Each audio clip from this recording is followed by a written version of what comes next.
히브리서 1장 1절로 6절을 봅니다.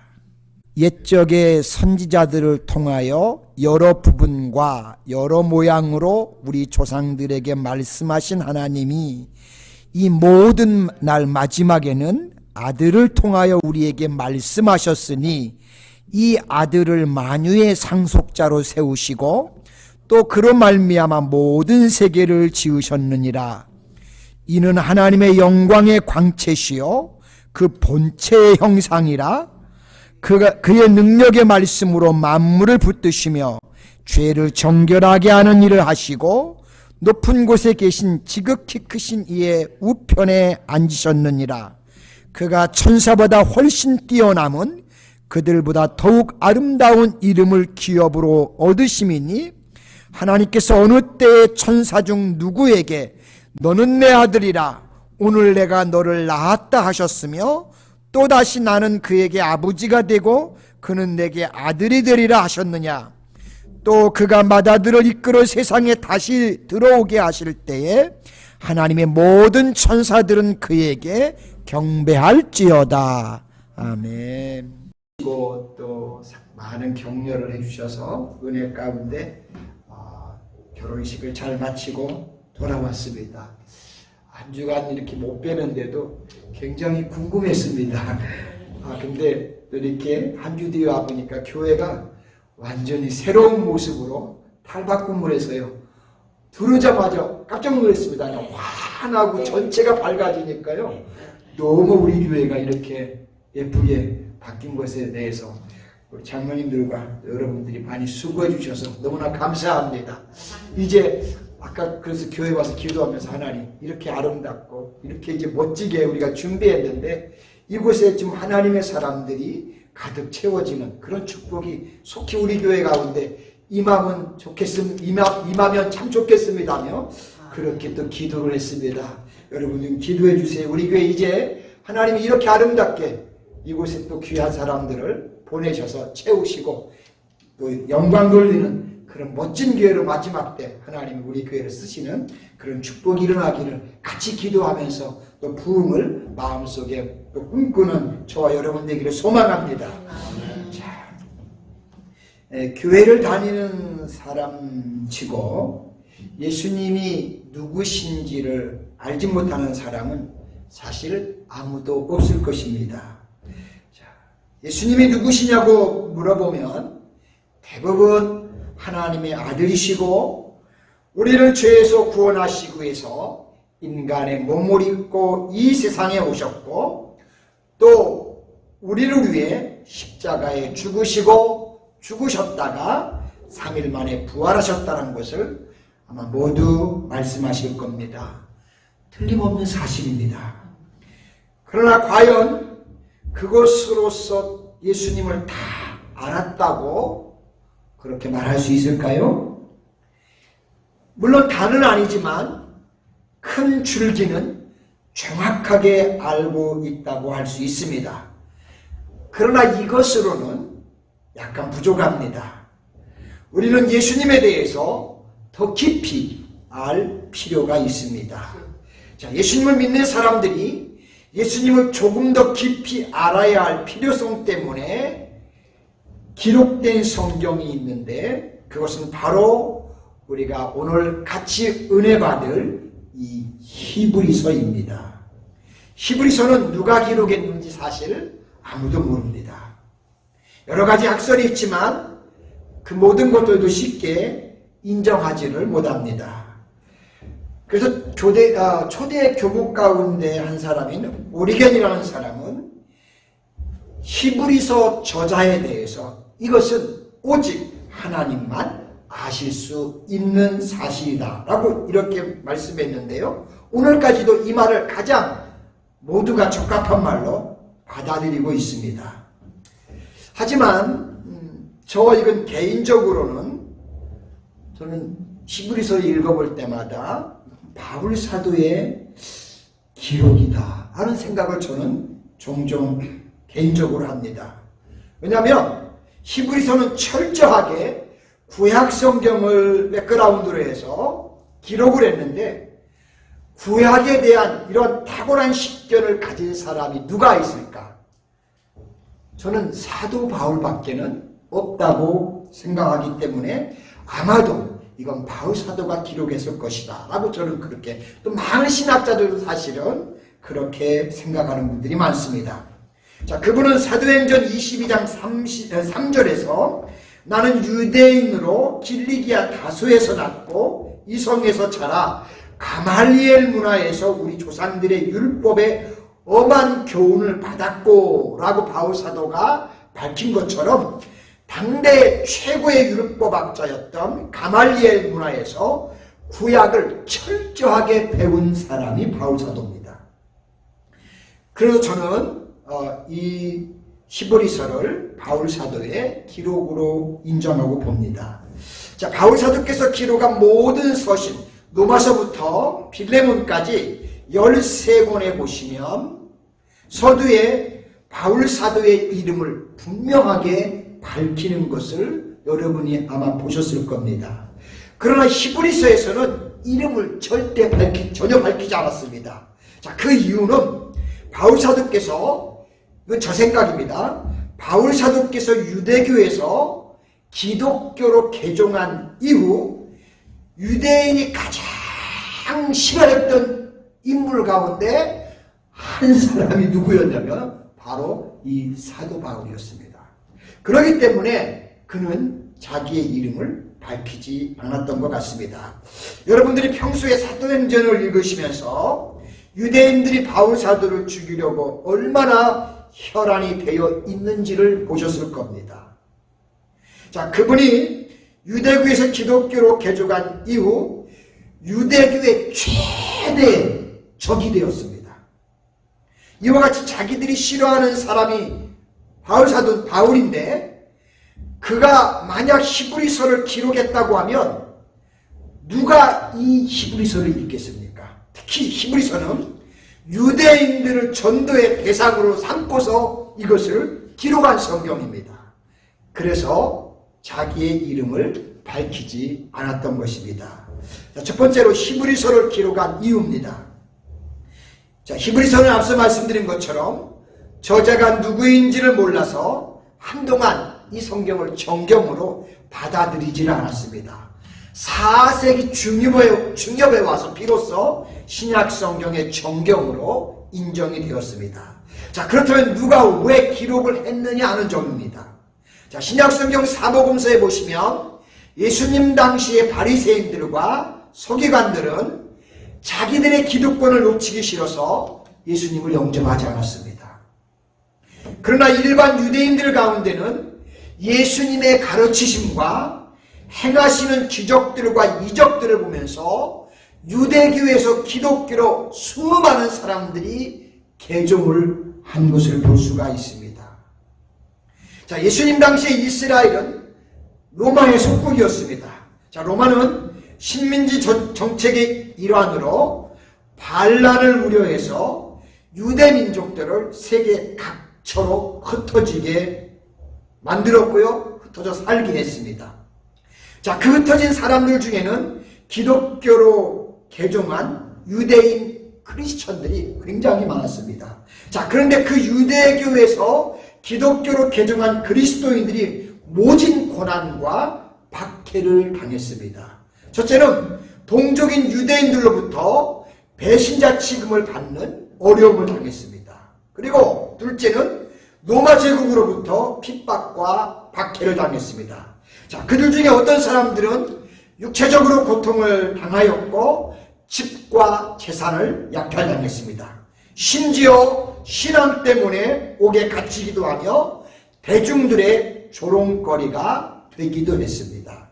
히브리서 11장 36절로 38절에 보시면 어떤 이들은 조롱과 채찍질뿐만 아니라 결박과 옥에 갇히는 시련도 받았으며 돌로 치는 것과 톱으로 켜는 것과 시험과 칼로 죽임을 당하고 양과 염소의 가죽을 입고 유리하여 궁핍과 환난과 학대를 받았으니 그들이 광야와 산과 동굴과 토굴에 유리하였느니라고 했습니다.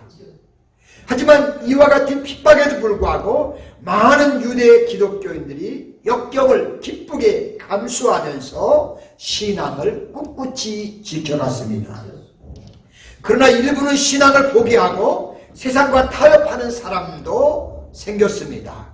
또한 어떤 사람들은 기독교의 신앙을 버리고 박해를 받지 않는 유대교로 다시 돌아가는 배교의 현상도 일어났습니다.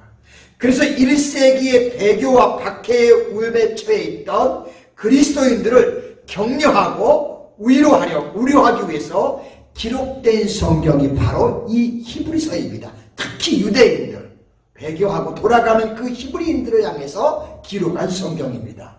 특별히 그 사람들이 돌아가려고 한 구약 율법의 근거를 둔 유대교에 비해서 기독교가 훨씬 더 우월하다는 것을 이제 구약을 가지고 이야기하면서 증거한 서신이 바로 히브리서입니다. 그러므로 히브리서는 세계 각처에 흩어진 유대 기독교인들에게 보낸 아주 귀한 편지입니다.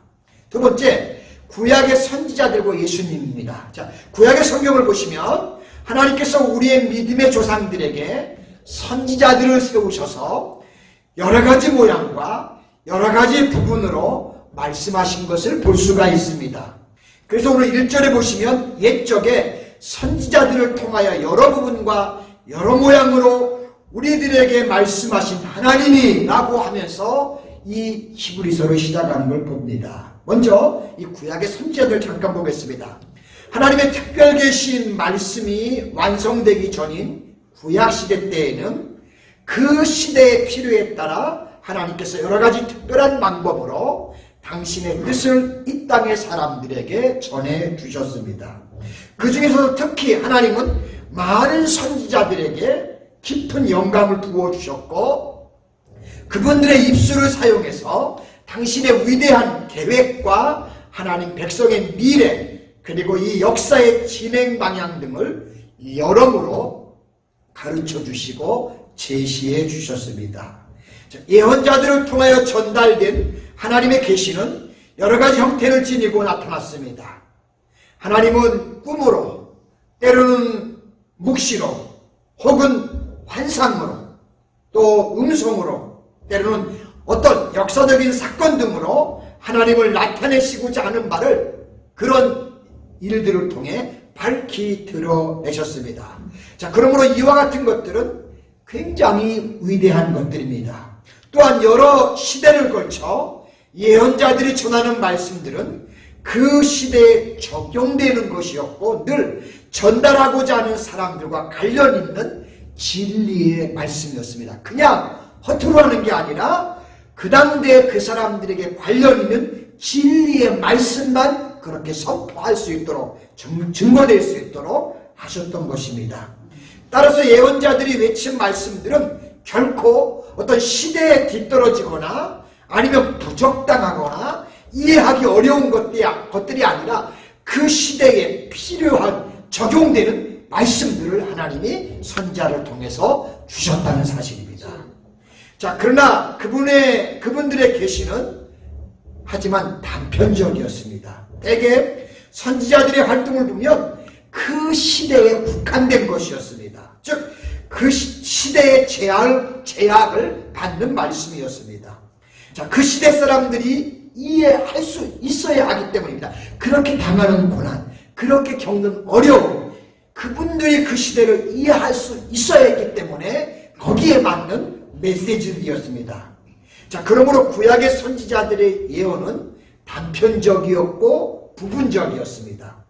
진리의 일부는 파악했지만 모든 면을 다 파악은 할 수가 없었습니다.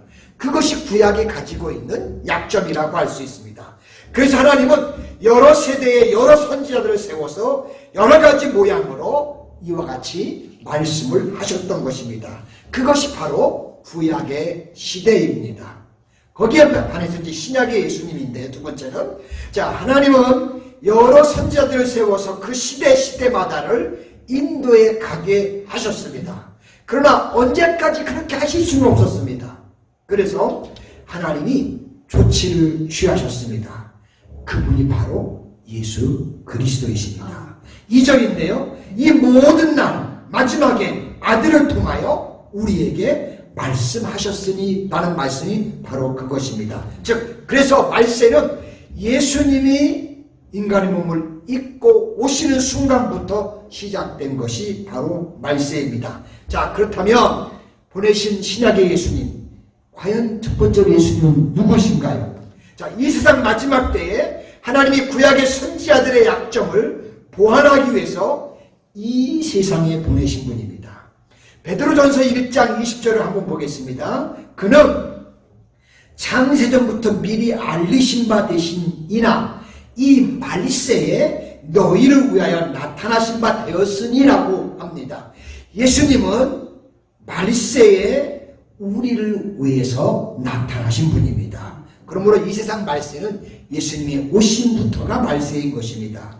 그리고 그분으로 하여금 하나님의 말씀을 우리에게 말씀하게 하신 분이 바로 예수님이십니다.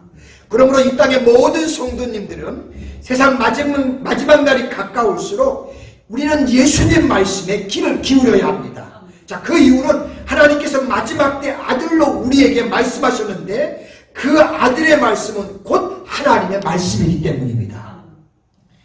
이것은 예수님의 고백입니다. 요한복음 14장 24절에 보면 나를 사랑하지 아니하는 자는 내 말을 지키지 아니하나니 너희가 듣는 말은 내 말이 아니요 나를 보내신 아버지의 말씀이니라 그렇게 말씀하셨기 때문입니다. 마태복음 17장에 보시면 예수님과 베드로와 요한과 야고보가 변화산에 같이 올라가는 모습이 나옵니다. 그곳에서 세 제자가 예수님이 변화되시는 놀라운 광경을 목격합니다. 베드로가 그 황홀한 광경을 주체할 수가 없어서 이렇게 고백을 했어요. 베드로가 예수께 여짜와 이르되 주여 우리가 여기 있는 것이 좋사오니 만일 주께서 원하시면 내가 여기서 초막 셋을 짓되 하나는 주를 위하여 하나는 모세를 위하여 하나는 엘리야를 위하여 하리이다라고 합니다. 자, 그런데 그때 하늘로부터 하나님의 음성이 들려옵니다. 마태복음 17장 5절에 보시면 말할 때에 호련히 빛난 구름이 그들을 덮으며 구름 속에서 소리가 나서 이르되 이는 내 사랑하는 아들이요 내 기뻐하는 자니 너희는 그의 말을 들으라 하시는지라. 하나님의 음성이 들려오는데요, 이분의 말씀을 이제 우리로 하여금 들으라고 이야기하셨습니다. 여러분, 무슨 말씀이 들려왔다고요? 너희는 그의 말을 들으라. 하나님이 우리들에게 예수님의 말씀을 들으라고 우리에게 분명하게, 사도들에게 그리고 후대인 우리들에게 들으라고 말씀했습니다. 그렇다면 제자들이나 우리가 예수님 말씀을 들어야 되는데요, 왜 들어야 합니까? 히브리서 11장 오늘 3절이 그 해답을 우리에게 가르쳐 줍니다. 믿음으로 모든 세계가 하나님의 말씀으로 지어진 줄을 우리가 아나니, 우리가 안다라고 그렇게 말씀하셨기 때문입니다. 두 번째는 예수님은 누구시기에 우리가 그분의 말씀을 들어야 할까요? 자, 2절 말씀 중간부터 다시 보겠습니다.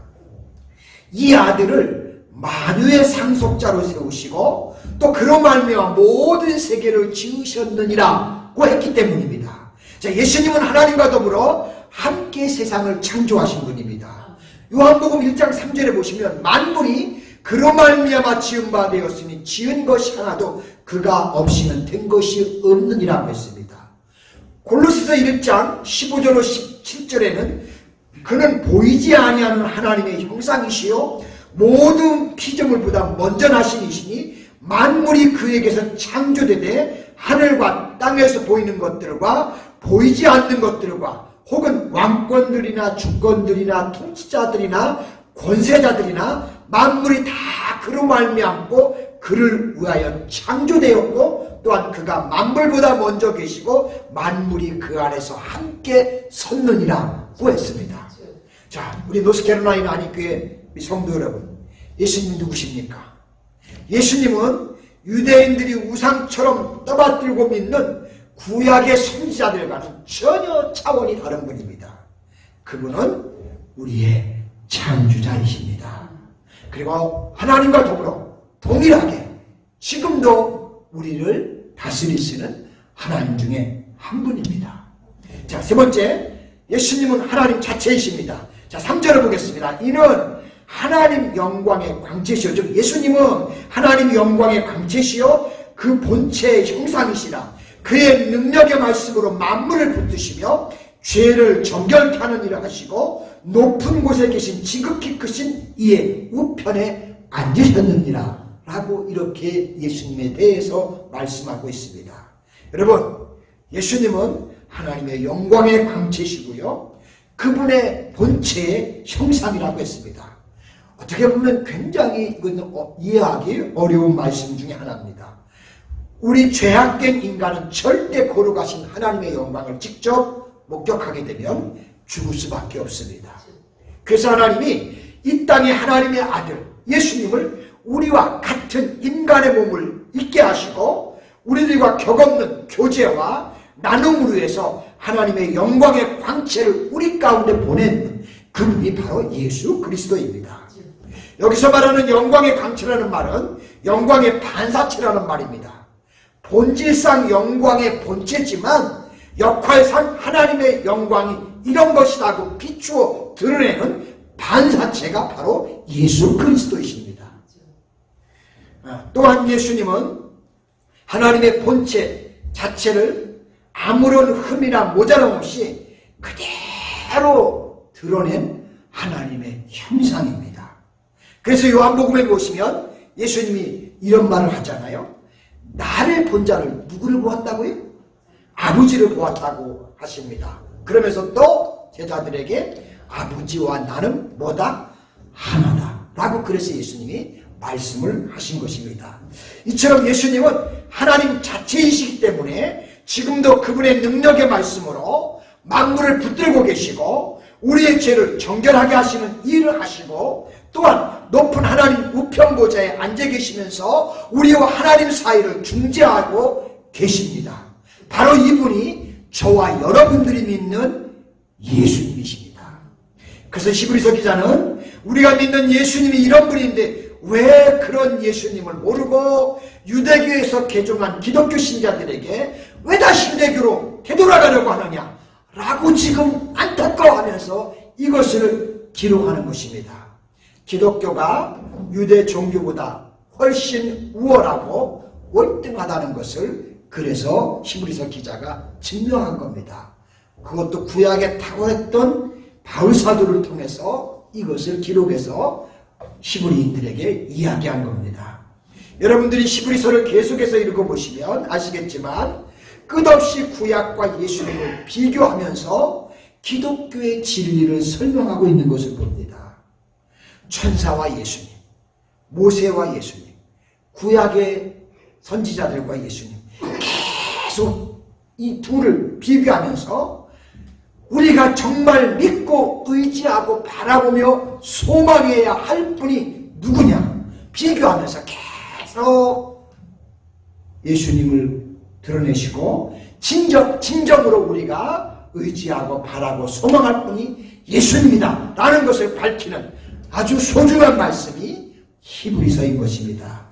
여러분, 히브리서에 기록된 예수님을 통해서 그분이 참 하나님 되심을 우리 모두가 경험하시고 또 그래서 여러분들이 정말 하나님을 예수님을 이런 분이구나, 이분은 하나님과 동등된 분이구나, 이래서 이분이 삼위일체 하나님이시구나 하는 것들을 여러분들이 히브리서를 통해서 깨달으시고 더 주님을 가까이 하며 섬기실 수 있기를 주님의 이름으로 축복합니다.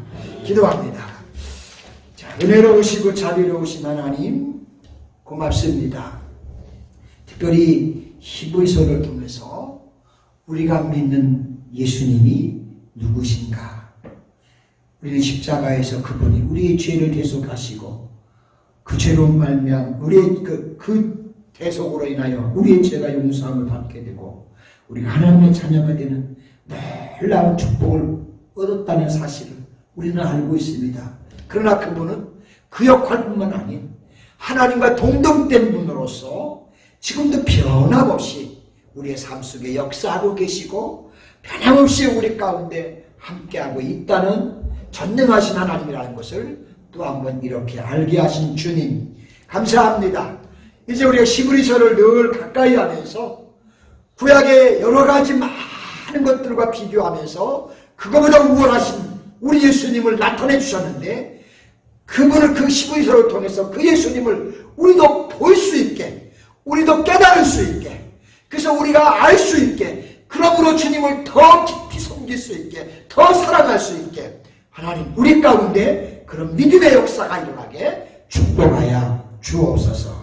그러므로 그 예수님을 통해서 우리의 삶 속에 하나님을 늘 경험하는 역사가 임하게 도와주옵소서. 예수님의 거룩하신 이름으로 기도드립니다. 아멘.